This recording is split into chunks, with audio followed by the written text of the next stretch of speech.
নমস্কার, আমার নাম প্রকাশ। আমার বয়স 13। আমি থাকি হাজারীবাগে।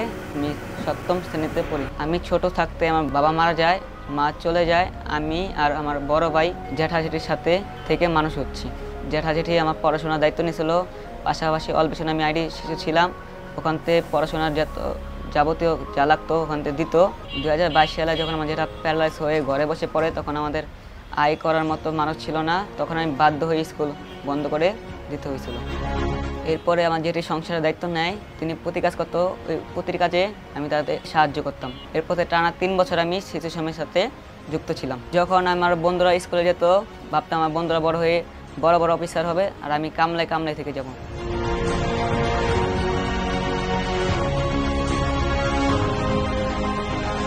3 বছর পর আবার আমার জীবনে সুখের দিন আসলো। আমি অল্প সময় থেকে আর্থিকভাবে সাহায্য পেয়ে আবার নতুন করে স্কুলে ভর্তি হয়েছি। আমি এখন প্রতিদিন স্কুলে যাই বন্ধুদের সাথে। আমার স্কুল অনেক ভালো লাগে। আমার বই পড়তে ভালো লাগে, আমার ক্রিকেট খেলতে ভালো লাগে। আমি বড় হয়ে একজন জাতীয় দলে ক্রিকেট খেলতে চাই।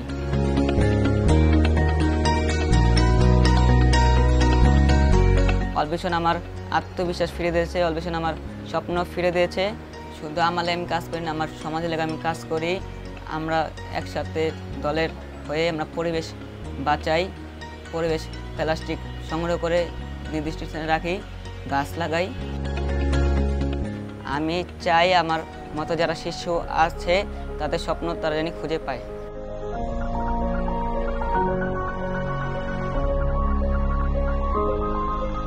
6তমায় আমি পড়াশোনা করাইছি। অল্পেশন থেকে খাতা কলম দিছে।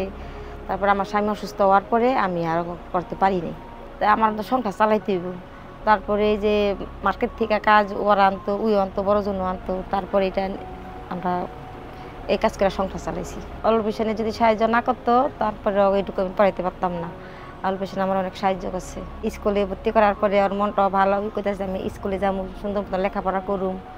তারপরে ওর মন একটু ভালো আছে, ফুর্তি, হাসি খুশি আছে মুখ।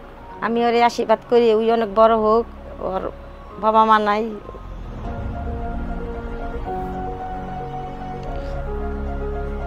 ভালো থাকুক।